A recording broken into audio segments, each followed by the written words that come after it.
Of course, Philippi at first couldn't believe it. A tiger. He'd never realized how big they were.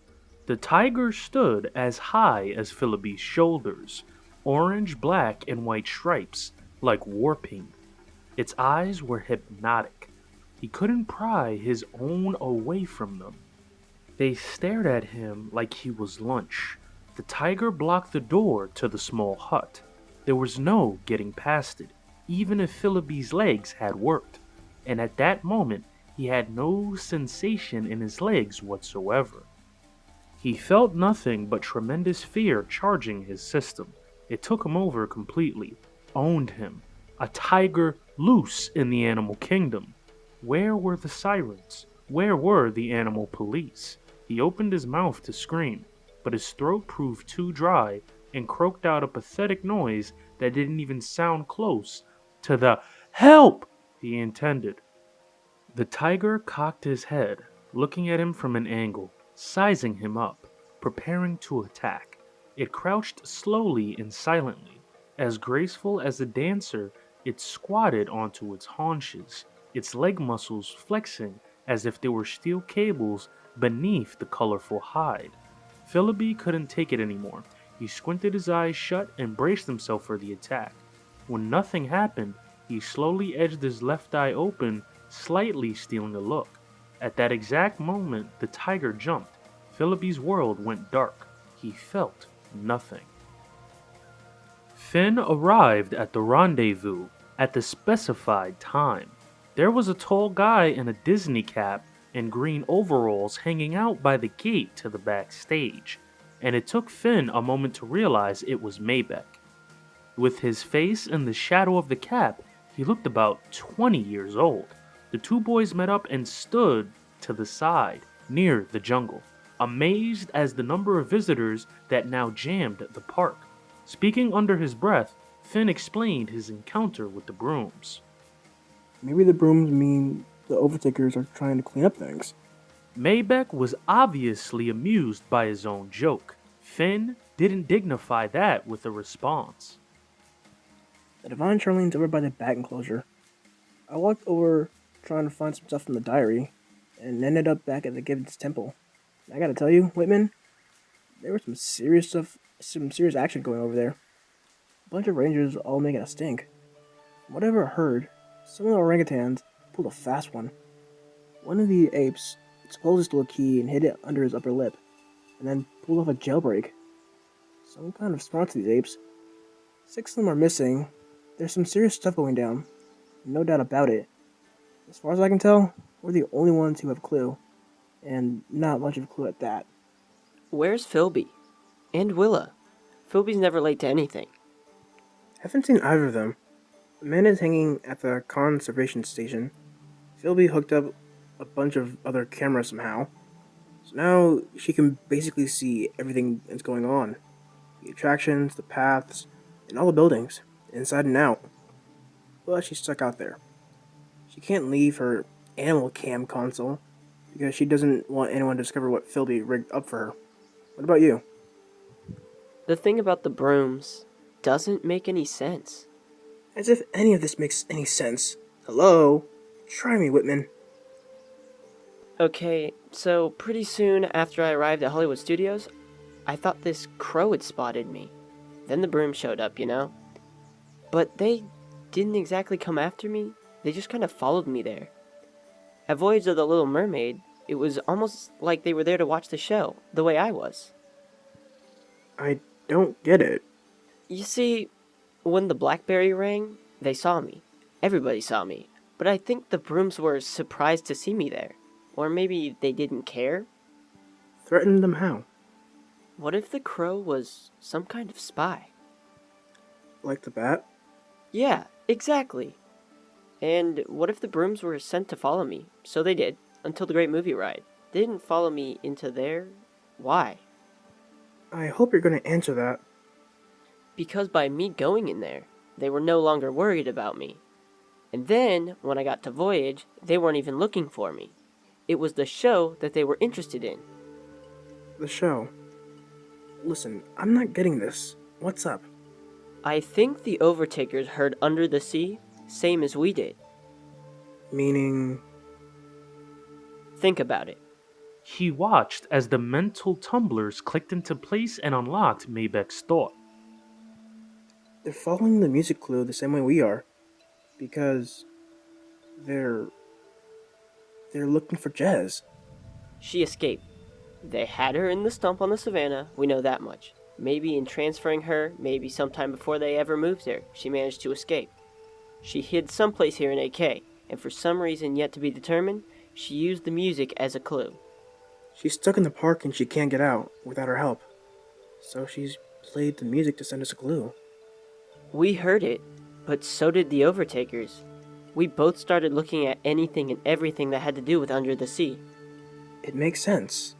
Finn tried the D-Gamer chat room again, sending a shout out to Willa and Philby, but the screen didn't change. They weren't answering. We can't wait any longer. Maybe the dreams in Jez's journal are supposed to help us find her. So, what do we do now? What if something's happened to them? The two boys met eyes with horrified expressions. Amanda pressed the right-hand button on the camera controls, zooming in to get a closer look at Finn and Maybeck. The animal cam stations, 4 in all, were enough like a video game that she immediately got the hang of it. A small screen to her right displayed rows and columns of thumbnail images, each representing a different camera mounted somewhere in the park. Normally, there were about a dozen different vantage points offered, all devoted to the wildlife on display in the park. Giraffes, elephants, tigers. Philby had upgraded hers. Scrolling down the thumbnail screen, she had dozens of views available to her, maybe 100 or more. Selecting a particular camera transferred the view to a much larger television screen mounted at eye level. She could then zoom in and out using the 2 buttons to the right, or maneuver the camera to look left, right, up, or down using a joystick. It provided her with a virtual tour of every aspect of the animal kingdom. At the moment, she was watching Finn and Maybeck as she was writing to Finn on D-Gamer. I haven't seen either Willa or Philby on camera. Can you see the cast member entrances? Yes, but I have not seen them. The park is packed. They could be anywhere. I think the Overtakers may have heard the change in music, same as us. You watch home base for Philly and Willa. Also, keep an eye on us. Watch our backs. Will do. Finn hesitated before writing the next message, but he felt he had to tell her. Maybeck and I think there's a chance Jez escaped. It might explain some of the stuff that's been happening. If so, she's probably hiding in the park. For a long time, the screen flickered, but no message appeared. He couldn't imagine what Amanda must be feeling. We could be totally wrong.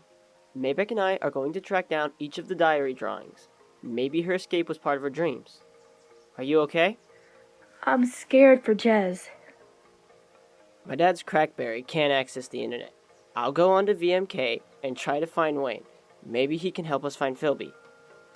I'll watch for them, and I'll watch you and Maybeck too. But if she escaped, why haven't we heard from her? I don't know. Amanda zoomed the camera back and tried to stay with Finn and Maybeck as they headed off. It took her a minute to figure out how to follow them. One camera to the next. She lost them twice, but not long after she pulled up their images as they moved from camera to camera. She pieced together the route they were taking to Discovery Island. At the same time, she studied the tiny thumbnail views, hoping beyond hope to catch a glimpse of her missing sister. Finn and Maybeck walked the jungle trek in a hurry, though not so fast as to stick out. They kept about 10 yards apart. If one of them was spotted, maybe the other wouldn't be. The trek had an occasional park ranger at an education station, there to give hands-on demonstrations to the curious, any one of whom might be an overtaker. Finn paid particular attention to each of these rangers as Maybeck passed, glad to see that none of them seemed to take any particular interest in him. Soon they reached the tiger viewing yards, where they stood among the ruins of an Indian temple. The jungle and buildings so authentic that although he'd never been there, Finn could imagine himself halfway around the world. The footpath rose to where it was 15 or 20 feet off the ground, the walls of the crumbling temple holding in the park guests, offering views to either side, down into grassy knolls and fields. In the heat of the day, the tigers had taken to the shade at the edge of the wall that had contained them. People crowded the temple's viewing windows to get a decent look at the wild cats. The arching windows held no glass, but were divided into small squares as if they did, or once had. And while there's no pushing or shoving to win the best view, there was some serious competitive leaning going on. But before Finn ever reached the clot of guests at the window, Maybeck stopped and pulled him aside. Check it out. Just by Maybeck's tone of voice told Finn it was something important. Typically, Maybeck was too cool to get excited about anything. Son of a bitch. Maybeck said a word that would have once again gotten Finn grounded for a week. Oh, man. Maybeck was busy unfolding his copy of the page from Jez's diary. The temple stone wall held a series of stone carvings, 4 feet by 4 feet pictographs showing different scenes. The primitive carvings were beautiful. One showed a person with his or her arms in the air and an eagle overhead. Another had a fruit tree at its center, with birds in its branches and deer surrounding it. A monkey sat at a base of the tree holding a piece of the fruit. There were 2 others, both depicting a weird-looking guy with a mustache dancing around and doing strange things. But it was the image of the monkey that captured and held Finn's attention. Maybeck pointed to the monkey. That's the monkey she drew. It wasn't a live one. It was this one. Agreed. Finn, check out the diary page. The monkey? Can you see what we see? Check out the window. My angle matches the diary exactly. The windows. Finn told Maybeck, pointing to the knot of visitors straining for a look. He then found the incredibly similar drawing on the photocopy of the diary and pointed this out to Maybeck as well.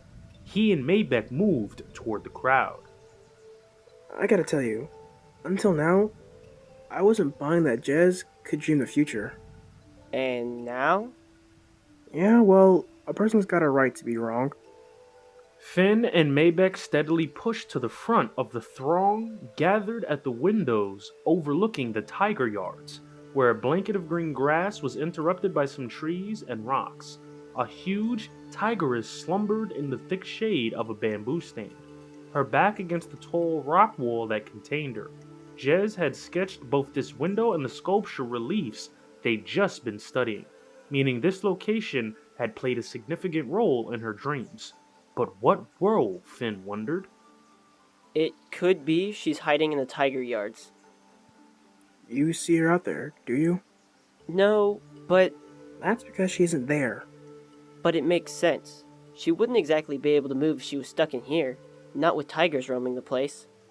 Whitman, look around. Finn moved to the opposite side of the walled bridge dividing the 2 tiger yards. He didn't have to challenge any crowds, because there weren't any. There weren't any tigers seen from this side. Convinced? But why would she have drawn both the window and the monkey? Can you explain that? They have to mean something. She drew a lot of stuff. A dinosaur, the monkey, the window, a bat, and some old dude. How are we supposed to know what all that means?